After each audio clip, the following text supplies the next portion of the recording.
B verb हमें बताती है कि किसी भी नाउन की स्टेट, है ना, क्या स्टेट में, किस स्टेट में कोई चीज़ है, ठीक है।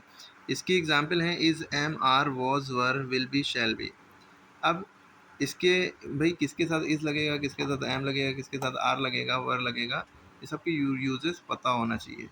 तो यहाँ पे कुछ यूजेस हमने इस तरह से लिखे हैं कि अगर सिंगुलर सब्जेक्ट होगा, सिंगुलर सब्जेक्ट कहते हैं ही, शी, इट, रोहन, शाम, है ना, कोई भी रोहन या शाम दोनों में से एक इंसान का नाम, है ना, या किसी भी चीज़ का नाम, या a book, a pen, a man, एक आदमी, है ना, बॉय है तो एक ही बॉय, गर्ल है तो एक ही गर्ल, एस नहीं लगा उसमें, माई फादर है तो माई फादर खाली, माई मदर है, तो ये सब सिंगुलर होते हैं।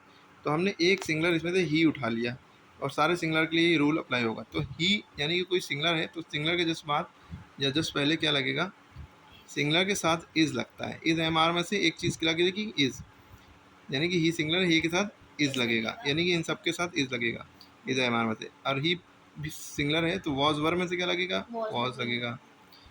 हैज़ हैव में से क्या लगेगा, हैज़ लगेगा। विल बी शैल बी में से क्या लगेगा, विल बी। शैल बी तो सिर्फ आई और वी के साथ लगता है, ऐसे शैल बी का यूज़ बंद हो चुका है ज़्यादातर, लेकिन यूज़ होता है कहीं ना कहीं सेंस में, विल बी ज़्यादा यूज़ होता है, ठीक है। ये तो बात होगी सिंगुलर सब्जेक्ट की कि इनमें से कुछ भी होगा तो ये सब यूज़ होंगे। एक ट्रिक बता रहे हैं, जब सिंगुलर सब्जेक्ट होता है यानी कि सी, तो उसके साथ जितने एस एस एस वाले वर्ड होते हैं वो लगते हैं, ठीक है, इसके लास्ट में एस हो। अब देखिए यहाँ पे प्लूरल सब्जेक्ट की बात हो रही है, यानी कि अगर यू, वी, दे, आई भी प्लूरल के सेंस में आता है। मैन, यहाँ पे एक आदमी था, मैन, है ना, अ मैन। यहाँ पे मैन या विमेन, बहुत सारी औरतें।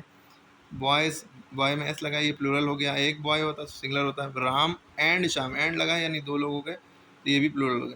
तो इन सब में से हमने एक यू उठाया, ये यू के साथ जो रूल अप्लाई होंगे वही सबके साथ होंगे। अब ये यू के साथ इज एम आर में से क्या लगेगा, आर लगेगा। यू के साथ वॉज या वर में से हमेशा वर लगेगा।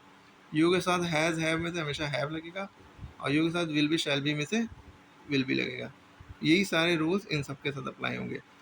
तो ये जो कंडीशन है ये बहुत इंपॉर्टेंट है, ये सब बच्चों को याद होना चाहिए, पता होना चाहिए कि किसके साथ क्या लगता है।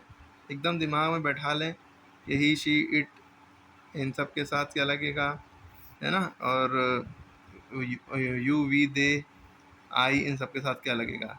अच्छा एक बात यहाँ पे ख़ास बतानी है, जो आई है, आई एक स्पेशल केस है जिसके साथ एम लगता है। इस एम आर में से एम आई के साथ लगेगा, और सिंगुलर जितने भी होंगे उनके सबके साथ इज लगेगा। और जब हाँ, आई के साथ वॉज भी लगता है। आई के साथ दो चीज़ें याद रखनी है, आई के साथ वॉज भी लगेगा, आई के साथ एम भी लगेगा। बाकी सबके साथ इधर वाले जितने लिखे हैं इन सबके साथ आर लगेगा, वर लगेगा, हैव लगेगा, विल भी लगेगा। बस ये बात याद रखनी है कि आई जो है इसके साथ इस एम आर में से एम लगता है। एम जो लफ्ज़ है, वर्ड है, ये सिर्फ आई के साथ यूज़ होता है, दुनिया का कोई ऐसा वर्ड नहीं जिसके साथ एम लगता हो, ठीक है। और वॉज वर में जो जो जितने भी प्लूरल हैं, आई को छोड़ के इन सब के साथ वर लगेगा, लेकिन आई के साथ वॉज लगता है। लेकिन एक कंडीशन ये भी होती है, आई के साथ वर भी लगता है, वो जब लगता है जब कोई विश दिखाई दिया है। जैसे कहें काश मैं, अगर मैं प्रधानमंत्री होता, तो इसको इंग्लिश में बोलेंगे if I were prime minister. Wish वाली बात होगी तो आई के साथ वर लग जाएगा, ठीक है। वरना आई के साथ हमेशा वॉज लगता है, कभी वर नहीं लगता है, ठीक है। बस ये कुछ खास बातें थी। और आई के साथ इज एम आर में से एम लगता है, बाकी इस सिंगुलर के साथ लगता है, ठीक है, ये सब।